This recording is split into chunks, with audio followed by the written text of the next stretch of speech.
تدفعني بسم الله الرحمن الرحيم.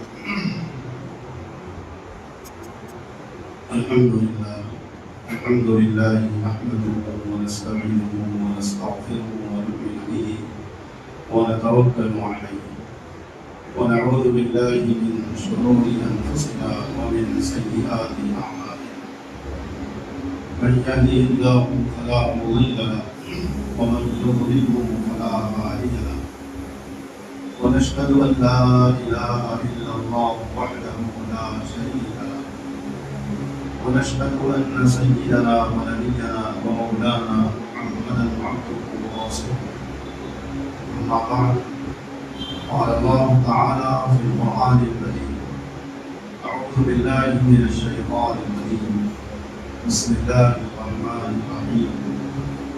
يا أيها الذين آمنوا استعينوا بالصبر والصلاة إن الله مع الصابرين. صدق الله العظيم. محترم معزز حضور، عزیز دوستو، اللہ رب العزت اپنی اس کائنات میں جتنے انسانوں کو پیدا فرمائے، اور انسانوں کے لیے ہر زمانے میں ایک نبی کو مبعوث کروایا۔ ہر نبی اپنی قوم میں تشریف لائے۔ اللہ رب العزت نے اس دنیا میں ہر نبی کو رہبر اور ہادی بنا کر مبعوث کروایا۔ قرآن کریم میں اللہ فرماتے ہیں کہ لِكُلِّ قَوْمٍ هَادٍ، ہر قوم کے لیے ایک ہادی، یعنی سیدھا راستہ دکھلانے والے، ہدایت کا راستہ دکھلانے والے، ہر زمانے میں تشریف لائے۔ اس طرح سے سوالات انبیاء دنیا میں بھیجے، اور سب سے آخر میں ہمارے نبی رحمت، رحمت للعالمین محمد رسول اللہ صلی اللہ علیہ وسلم مبعوث فرمائے، یعنی بھیجے۔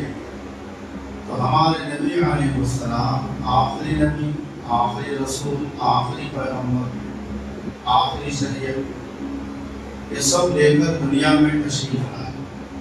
اور پھر ہمارے نبی کے بعد قیامت تک کوئی نبی نہیں آئے گا۔ ہمارے نبی علیہ السلام مکہ مکرمہ میں پیدا ہوئے، مکہ مکرمہ میں بڑے ہوئے، اور مکہ مکرمہ ہی میں ہمارے نبی علیہ السلام کو نبوت ملی، آپ کو نبی بنایا گیا، نبوت کا تاج آپ کے سر پر سجایا گیا۔ تو جس وقت ہمارے نبی علیہ السلام کو نبوت ملی، رسالت ملی، نبوت کا تاج پہنایا گیا، اور کلمہ توحید کا اعلان کرنے کا حکم دیا گیا، کلمہ شہادت پڑھنے کا پڑھانے کا حکم دیا گیا، تو مکے کے لوگ ہمارے نبی علیہ السلام کے اعلان کلمۃ اللہ سے پہلے، کلمہ توحید کے پیش کرنے سے پہلے سب ہمارے نبی پر جان فدا کیا کرتے تھے۔ ہمارے نبی کو نبوت سے پہلے ہی امین کے لقب سے پکارا کرتے تھے، صادق کے لقب سے پکارا کرتے تھے۔ صادق بھی ہمارے امین اور امین بھی ہمارے نبی، دونوں لقب یہ مکے کے لوگوں نے ہمارے نبی علیہ السلام کو عطا فرمایا۔ ہمارے نبی کی صداقت، ہمارے نبی کی امانت سارے مکے کے لوگوں میں مشہور تھی۔ سارے مکے کے لوگ ہمارے نبی علیہ السلام کی امانت داری کو دیکھ کر امین کہا کرتے تھے۔ تو ایک وقت ایسا آیا تو ہمارے نبی علیہ السلام جب ان کے سامنے جو لوگ صادق الامین کہا کرتے تھے، ان کے سامنے ایک اللہ کا کلمہ پیش کیا، اور ہمارے نبی علیہ السلام نے ان سے کہا: لوگوں، ایک اللہ ہے، اللہ ایک ہے، اللہ کے سوا کوئی دوسرا معبود اور الہ نہیں ہے۔ تو یہ امین کہنے والے، صادق کہنے والے ہمارے نبی علیہ السلام کے دشمن ہو گئے، اور جو لوگ ہمارے نبی علیہ السلام کی بات سن کر، آپ کے مبارک ارشاد کو سن کر جب ایمان کا، اسلام کا کلمہ پڑھ کر اسلام میں داخل ہونے لگے، ان لوگوں سے بھی ان لوگوں کو دشمنی ہو گئی۔ جو لوگ نبی کو نہیں مانتے، جو لوگ کلمہ توحید کا اقرار نہیں کرتے، جو لوگ ایمان نہیں لائے تھے اور نہیں لاتے تھے، یہ لوگ ہمارے نبی علیہ السلام کے بھی دشمن ہو گئے، اور ہمارے نبی علیہ السلام کے ہاتھ پر جو لوگ ایمان لاتے ان کے بھی دشمن ہو گئے۔ اتنے کٹر دشمن ہو گئے کہ جان کے پیاسے بن گئے، جان لیوا حملے کرنے لگے، جان لیوا اذیتیں تکلیفیں پہنچانے لگے، لیکن ہر چیز پر ہمارے نبی علیہ السلام صبر کرتے رہے اور لوگوں کو صبر کی ترغیب کرتے رہے۔ اذیتیں، ان کی تکلیفیں میں بھی برداشت کر رہا ہوں اور تم بھی برداشت کرو، تم بھی برداشت کرو، تکلیف کا جواب مت دو، ان کے مار کھاؤ، مار کا جواب مار کے ذریعے سے مت دو۔ یہ ہمارے نبی علیہ السلام کی تعلیم تھی، یہ ہمارے نبی علیہ السلام کا ایک عظیم، ایک مصلحت پسندانہ، ایک مبارک عمل تھا کہ ان کی اذیتوں کو سہو، ان کی اذیتوں کو برداشت کرتے رہو، لیکن ان کی تکلیفوں کا جواب تکلیفوں کے ذریعے سے، ان کے مار کا جواب مار کے ذریعے سے ہرگز مت دو۔ یہی سلسلہ چلتا رہا، یہی سلسلہ چلتا رہا، یہاں تک کہ ہمارے نبی علیہ السلام کو قید کیا گیا۔ ہمارے نبی علیہ السلام کے ساتھ بہت سے صحابہ کو بھی قید کیا گیا۔ شعبہ ابی طالب میں ہمارے نبی علیہ السلام کو تقریباً 2.5 سے 3 سال تک محصور کر کے، مقید کر کے رکھا گیا، یہاں تک کہ آپ کے خاندان والے آپ کو اگر کوئی کھانا پانی اگر پہنچا دے تو بھی کھانا اور پانی پہنچانے کے لیے ان کو اجازت نہیں تھی، روک دیا جاتا تھا۔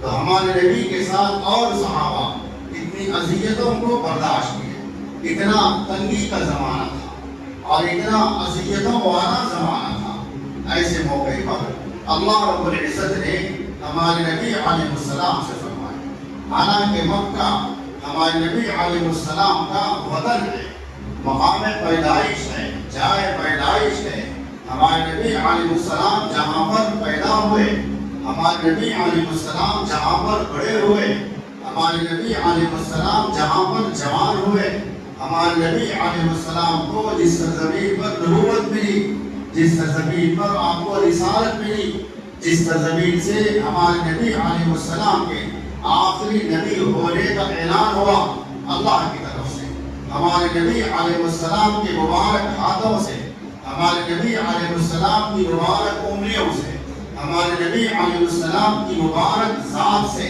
اور آپ کی گرام قدر بابرکت ذات سے بہت سے معجزات رونما ہوئے، بہت سے معجزات صادر ہوئے، جس کو کفاران مکہ، مشرکین مکہ ہمارے نبی علیہ السلام کے معجزات کو دیکھ کر بے بس ہو گئے، لاچار ہو گئے، لاجواب ہو گئے، شرمندہ ہو گئے، اور جن کا غرور نیز و نابود ہونے لگا، جن کے گھمنڈ کی ہڈیوں کو اللہ چور چور کر کے رکھ دیے، ان کی جہالت کو، ان کی جہالتوں میں ان کو اسلام نظر آنے لگا، ان کی جہالتوں میں ان کو اسلام کی روشنی نظر آنے لگی۔ انتہائی درجے کے جاہل لوگ تھے، انتہائی درجے کے بدمعاش لوگ تھے، انتہائی درجے کی بدمعاشی ہمارے نبی علیہ السلام کے ساتھ ہے، انتہائی درجے کی دشمنی، انتہائی درجے کی اذیتیں ہمارے نبی علیہ السلام کو پہنچائے۔ جس سرزمین پر، مکے کے جس حصے پر، مکے کی سرزمین پر جس حصے پر کھڑے ہو کر ہمارے نبی علیہ السلام سے جو معجزات ظاہر ہوئے، جو معجزات صادر ہوئے، وہ مکے کی سرزمین آج بھی زندہ ہے۔ آج بھی وہ زمین کو دیکھنا ہے، دیکھ سکتے ہیں، جہاں پر معجزات کا ظہور ہوا ہے، جہاں معجزات رونما ہوئے ہیں۔ ایک پہاڑ تو وہ ہے، آج جس پہاڑ پر آج حکمرانوں کی بلڈنگیں بنی ہوئی ہیں، آج جس پہاڑ پر حکمرانوں کا قلعہ بنا ہوا ہے، وہ پہاڑ وہی پہاڑ ہے جس پر میرے نبی، ہم سب کے نبی، نبی رحمت، سرور کون و مقام، آقائے نامدار محمد رسول اللہ صلی اللہ علیہ وسلم نے کھڑے ہو کر کفار، مشرکین اور یہ دشمنان اسلام تھے، دشمنان نبی تھے، دشمنان کعبہ تھے، باغیان خدا تھے، اللہ کے باغی تھے، اللہ کے کلام کے باغی تھے، اللہ کے کلام سے دشمنی کرنے والے، اللہ کے اسلام سے، اللہ کے دین سے بغاوت کرنے والے، اللہ کے دین کا انکار کرنے والے، اللہ کی ذات میں بہت سے معبودان باطلہ کو شمار اور شامل کرنے والے، ان کے درمیان میں بیچوں بیچ کھڑے ہو کر وہ کفاران مکہ کے مطالبے، مشرکین مکہ کے مطالبے کو اس پہاڑ پر کھڑے ہو کر اللہ کے نبی صلی اللہ علیہ وسلم نے پورا کیا۔ کفاران مکہ کا مطالبہ کیا تھا؟ مشرکین مکہ کا مطالبہ کیا تھا؟ وہ باغیان خداؤں کا مطالبہ کیا تھا؟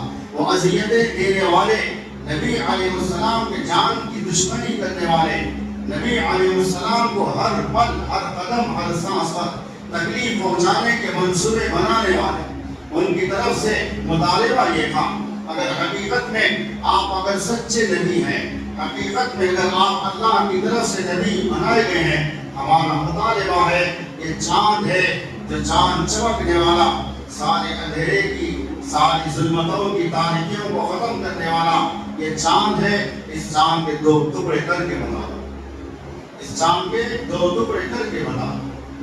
قرآن کریم میں آیت ہے، سو قرآن کریم کی آیت کی ابتدا ہے اقتربت الساعة وانشق القمر۔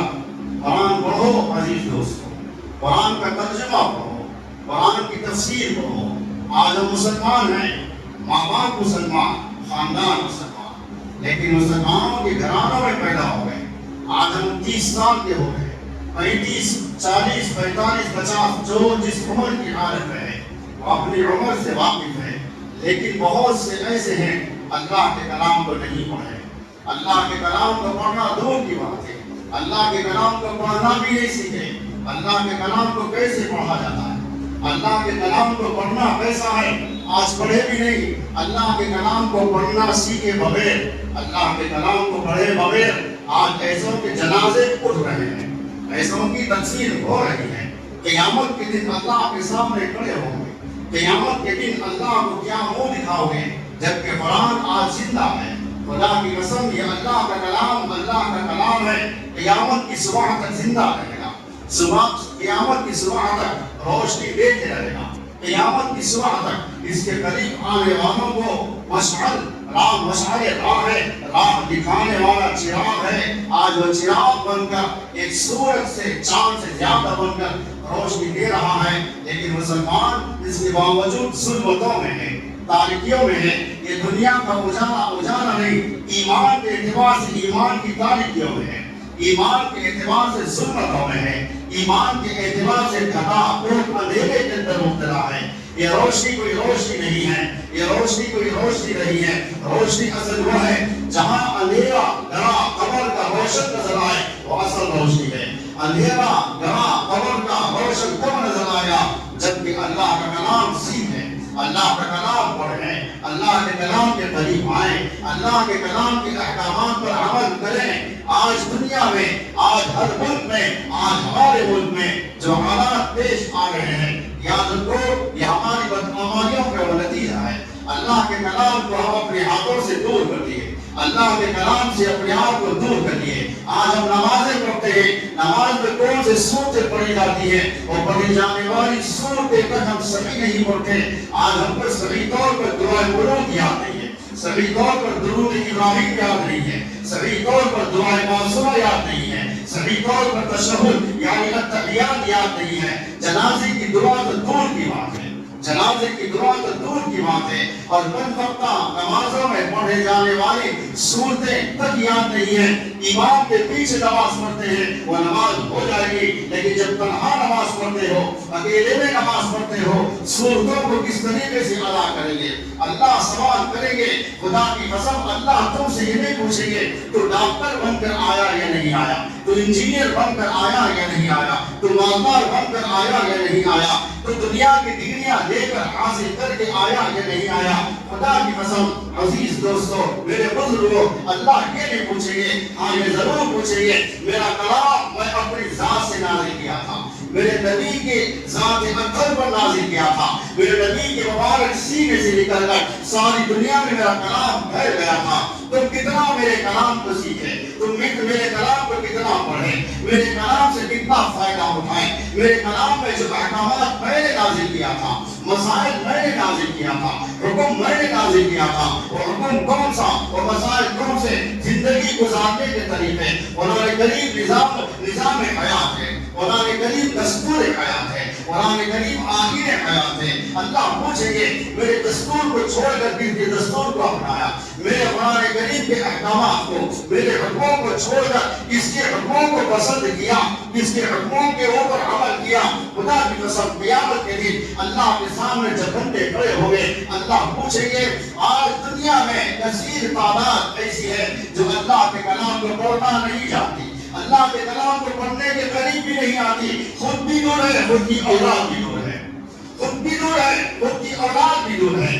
آج اولاد کو قرآن کریم کی تعلیم دلانے کو معیوب سمجھتے ہیں، نعوذ باللہ من ذالک، نعوذ باللہ من ذالک۔ آج قرآن کریم کے تعلیم کے مقابلے میں، قرآن کریم کے علم کے مقابلے میں، دینی علم کے مقابلے میں دنیا کے علم کو ترجیح دینے والوں، دنیا کے علم کو برتری دینے والوں قرآن کریم کی تعلیمات پر آج قرآن کریم کی تعلیمات کو ترجیح دینے کے بجائے آج قرآن کریم کی تعلیم کے مقابلے میں، قرآن کریم کے پڑھنے کے مقابلے میں دنیا کی عصری تعلیم کو فوقیت دینے والوں، مرتبہ دینے والوں، قیامت کا میدان اب دور نہیں ہے، قیامت کا میدان میرا اور آپ کا ساری نسل انسانیت کا انتظار کر رہا ہے۔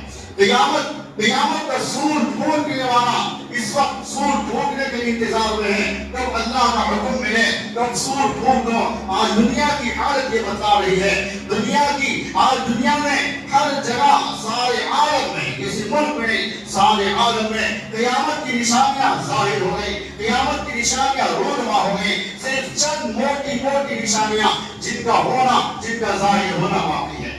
کم و بیش نشانیاں نکل گئی، کم و بیش نشانیاں ظاہر ہو گئی، ان قیامت کی نشانیوں میں سے میں بھی چل رہا ہوں، آپ بھی چل رہے ہیں، آپ بھی چل رہے ہیں، میری اولاد بھی چل رہی ہے، آپ کی اولاد بھی ان نشانیوں میں سے چل رہی ہے۔ اس کے باوجود دنیا میں اللہ کا ڈر، اللہ کا خوف پیدا نہیں ہو رہا ہے۔ دنیا اتنی حاوی ہو گئی، دنیا کی حالت ہمارے دلوں کو ہائی جیک کر لیے، دنیا کی روشنیاں، دنیا کی رنگ رنگیلیاں، یہ دنیا کی تہذیب، یہ دنیا کا کلچر، کفار مشرکین کی تہذیب، یہود نصارہ کا کلچر آج ایمان والوں کے ایمان کو چھین لیا ہے۔ آج ایمان والے بزدل ہو گئے، ایمان والوں کا ایمان خطرے میں ہے۔ آج ایمان والا جو اپنے آپ کو ایمان والا کہتا ہے اور بظاہر ایمان والا ہے، صرف ایمان کے چنگاڑے کی رمق باقی ہے۔ حقیقی جس کو ایمان کہا جاتا ہے وہ ایمان آج ہماری ذات میں، ہمارے عمل میں، ہماری فکر میں نہیں ہے۔ میرے عزیز دوستو، اس کے باوجود آج ہمارا طرف تماشا یہ ہے، آج ہمارا طرف امتیاز یہ ہے، آج ہمارا جاہلانہ طرح یہ ہے کہ ہم ایمان والے ہیں، ہم ایمان والے ہیں۔ ایمان ہے کہاں؟ ایمان کی رمق ہے کہاں؟ ایمان کی چمک کہاں ہے؟ ایمان کی روشنی کہاں ہے؟ ایمان کی طاقت کہاں ہے؟ آج ساری دنیا میں اربوں کھربوں ایمان والے ہونے کے باوجود آج کفار کے پیر دبے ڈلے ہوئے ہیں، یہود نصارہ کے قدموں تلے دبے ہوئے ہیں۔ ایمان کہاں ہے؟ وہ مٹھی بھر صحابہ سے صرف جزیرۃ العرب کے کفار نہیں، صرف جزیرۃ العرب کا کافر نہیں، خدا کی قسم صرف مکے کا کافر نہیں، صرف مدینے کے یہود نہیں، سارے عالم کے یہود، سارے عالم کے نصارہ، ساری دنیا کے کفار، ساری دنیا کے مشرکین صحابہ کے نام سے تھرتھرا جاتے تھے۔ آسمان کے فرشتے جن کے ایمان کا استقبال کیا کرتے تھے، آسمان کے فرشتے جن کے ایمان کے استقبال میں اپنے آپ کو پیش کرتے تھے، وہ ایمان کا حضرات صحابہ کا پچھلے جمعہ میں نے کہا ہے، اللہ کے نبی علیہ السلام کا بڑا گرا قدر ہے، انسانوں کے بنجر دماغوں کو جھنجھوڑنے والا، انسانوں کے جاہلانہ دماغوں کو جھنجھوڑنے والا، انسانوں کے مردہ دلوں کو زندگی دینے والا اللہ کے نبی علیہ السلام کا ایک ارشاد ہے۔ اللہ کے نبی علیہ السلام نے فرمایا قیامت اس وقت تک نہیں آئے گی جب تک کہ دنیا کی سرزمین پر قیامت سے پہلے سارے کے سارے باطل ادیان، سارے کے سارے کفار، مشرکین، یہود، نصارہ، منافقین، مجوسیین آپس میں متحد ہو کر اہل ایمان پر حملہ کریں گے، اہل ایمان کو اس طریقے اہل ایمان پر اس طریقے سے حملہ کریں گے جیسے کہ دسترخوان کو چنا جائے، دسترخوان بچھا دیا جائے، دسترخوان پر 1 سے 10 چیزیں رکھ دی جائے، آدمی دور دور سے ہاتھ ڈال کر من پسند چیز کو اٹھا کر کھاتا ہے۔ کفار، مشرکین، یہود، نصارہ، سارے کے سارے باطل ادیان کے لوگ مسلمانوں پر حملہ کریں گے، مسلمانوں پر حملہ کریں گے، چن چن کر کریں گے۔ سنو عزیز دوستو، اللہ کے نبی علیہ السلام ہے مردہ دلوں کو زندگی دینے والا ایک گراں قدر ارشاد فرمائے، جاہلوں کے جاہلانہ دماغوں کو جھنجھوڑنے والا یہ حکم ارشاد فرمائے۔ صحابہ حیرانی کی حالت میں دریافت فرمائے، کیا یا رسول اللہ اس زمانے میں مسلمان چند ہوں گے، مٹھی پر ہوں گے؟ اللہ کے نبی علیہ السلام فرمائے سنو خبردار، خدا کی قسم مٹھی پر نہیں ہوں گے، تم مٹھی پر ہے، تم مٹھی پر ہے، تم کو گنا جا سکتا ہے، تمہاری تعداد کتنی محدود ہے، ان کی تعداد محدود نہیں ہوگی، اربوں گھروں کی تعداد میں ہوں گے۔ صحابہ اور حیرت میں آ گئے، صحابہ اور پریشان، پھر عرض کرنے لگے یا رسول اللہ پھر وجہ کیا ہے؟ یہ میں تقریباً جگہوں پر یہ بات میرے نبی علیہ السلام کے واسطے سے، میرے نبی علیہ السلام کا یہ گراں قدر جھنجھوڑ دینے والا، مردوں کو زندگی دینے والا، بنجر دماغوں کو، بنجر دلوں کو اپنی زندگی کی بنجر فکروں میں ایک تازہ فکر، ایک تازہ رونق پیدا کرنے کے لیے یہ حدیث شریف اللہ کے نبی علیہ السلام کی آج کے اس دور میں ہم سب پر صادقات ہے۔ سارے دنیا کے مسلمانوں پر یہ حدیث کے الفاظ، حدیث کا ترجمہ، حدیث کا مفہوم فٹ ہوتا ہے۔ صحابہ وقت حیرت میں دریافت فرمائے یا رسول اللہ وجہ کیا ہے؟ اللہ کے نبی علیہ السلام فرمائے سنو میرے نبی کی حدیث، میرے نبی کی الفاظ کا ترجمہ، ترجمے کا کوئی حرف کسی قسم کا کوئی دور نہیں رکھتا، کوئی شک نہیں رکھتا، میرے نبی کی حدیث میں کوئی شبہ نہیں ہے۔ خدا کی قسم دو باتیں ارشاد فرمائیں، ایک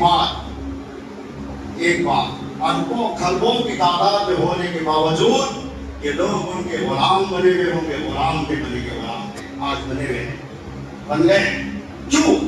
وجہ کیا؟ وجہ اس کی ہے دنیا کی محبت، حب دنیا، حب جاہ دل میں آئے، ایک بات۔ دوسری بات اللہ کے نبی علیہ السلام ارشاد فرمائے ان کے دلوں میں وہن آئے گا، وہن۔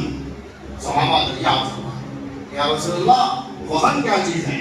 اللہ کے نبی علیہ السلام فرمائے موت سے ڈر، موت سے ڈرنا یہ دلوں میں آ جائے گا۔ جب یہ دو چیزیں آ جائیں گی تم حکمراں ہوتے ہوئے بھی حکومت نہیں کر سکتے۔ ایک بات، آج حکمراں ہیں، حاکم ہونے کے باوجود، اپنے اپنے ملکوں کے بادشاہ ہونے کے باوجود تم ان کے تلوے چاٹ رہے ہیں، تم ان کے غلام بنے ہوئے ہیں، تم مظاہر حکمراں ہیں، تم مظاہر بادشاہ ہیں۔ میرے نبی کا ارشاد ہے، نبی کا ارشاد ہے، کوئی ڈوٹ اس میں، اور ہے کوئی شک اس میں؟ خدا کی قسم کوئی شک نہیں کی ڈوٹ نہیں۔ آج دنیا کی محبت حب جاہ آ رہی اپنی اپنی سطح سے، جو جس سطح کا ہے اس سطح سے، جو جس حیثیت کا ہے اس حیثیت سے اس کے دل میں حب جاہ، حب دنیا آ گئی، اور اسی حیثیت سے اس کے دل میں موت کا ڈر آ گیا۔ صحابہ موت سے نہیں ڈراتے تھے، صحابہ موت سے نہیں گھبراتے تھے، موت ان سے گھبراتی تھی۔ صحابہ موت سے نہیں بھاگتے تھے، موت ان سے بھاگا کرتی تھی۔ یہ تھا صحابہ کا ایمان۔ اسی لیے اللہ کے نبی علیہ السلام فرمائے صحابہ کے ایمان کے تعلق سے الایمان فی قلوبہم اعظم من الجبل، صحابہ کے دلوں کے اندر جو ایمان ہے وہ ایمان پہاڑوں سے زیادہ مضبوط ہے۔ پہاڑ اپنی جگہ سے ہٹ سکتا ہے، پہاڑ تہس نہس ہو سکتا ہے، خدا کی قسم صحابہ کا ایمان لائی برابر ان کی جگہ سے ہٹ نہیں سکتا۔ صحابہ کا چراغ ہے، صحابہ کے ٹکڑے بنائے گئے، صحابہ کی زبانیں پھینچوں سے کاٹ دی گئی، صحابہ کے ٹکڑے ٹکڑے کر دیے گئے، صحابہ کے پیشانیوں میں میخیں ماری گئی، صحابہ کی ہتھیلیوں میں میخ مارے گئے، صحابہ کو لٹا کر ان کے تلوے میں میخ مارے گئے، صحابہ کو لٹا کر ان کے سینے میں میخ اور کیڑے مارے گئے، اور اس کے بعد کھڑے ہو کر پوچھے اب کہو خدا کون ہے؟ صحابہ نے کہا اللہ ایک ہے، احد احد احد احد۔ زمین پھٹ گئی، پہاڑ کے اوپر آ گئے صحابی کی مصیبت کو گرداتے، پہاڑ پارا پارا ہو جاتا، آسمان پر اللہ اس صحابی کے ظلم کو گرداتے، ظالموں کے سارے کا سارا آسمان پارا پارا ہو جاتا۔ اتنے عظیم ظلمتوں کو ظلم کو سہ کر صحابہ نے کہا احد احد۔ موت ان سے بھاگ رہی ہے، موت ان کا استعمال کر رہی ہے، جنت ان کا استعمال کر رہی ہے۔ آج ہم آپ لاکھوں کی تعداد میں، اربوں کروڑوں کی تعداد میں، دور کی بات ہے، اے آپ مصلی حضرات اس مسجد کے، آپ سے سوال کرتا ہوں، آپ نے ہاتھ اٹھا کر یہ کہو بولے خدا کی قسم اللہ کے کلام کو تجوید سے پڑھنے والا پورے 30 ماہ، بزرگوں میں بتاؤ، نوجوانوں میں بتاؤ، بچوں میں بتاؤ، کون ہے اللہ کے کلام کو پڑھا ہو؟ اللہ کے کلام کو ہم نے پڑھا ہے۔ آج اللہ کا کلام ہمارے ہاتھوں میں، نظروں میں، مسجدوں میں موجود ہے، آج قریب آنے تیار نہیں، آج قریب آنے تیار نہیں۔ بہرحال عزیز دوستو، دنیا گزر رہی ہے، قیامت آنے والی ہے۔ اب یہ نہیں کہوں گا موت آنے والی، موت تو آنے، نوجوان کھڑے کھڑے گرے مر جا رہے، اب یہ نہیں کہا جا، اب قیامت سروں پر منڈا رہی ہے، کب پوری دنیا کو اچک لے گی اللہ جانتے ہیں۔ اللہ ایک سیکنڈ میں اگر چاہے تو ساری نشانیوں کو ظاہر کر کے ایک سیکنڈ میں ہم وقت کے محتاج ہیں، وقت کے مقدار کو ہم ناپتے ہیں، اللہ کے پاس کوئی پیمانہ نہیں ہے، ایک سیکنڈ میں ساری نشانیوں کو ظاہر کر کے اللہ دنیا کو تباہ کر سکتے ہیں۔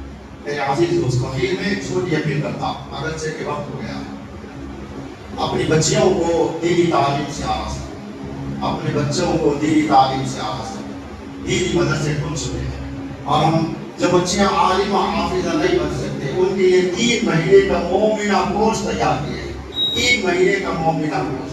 اب اپنی بچیوں کو مسجد قباء میں ہمارا بچیوں کا مدرسہ چلتا ہے، 3 مہینے کا مومنہ کورس۔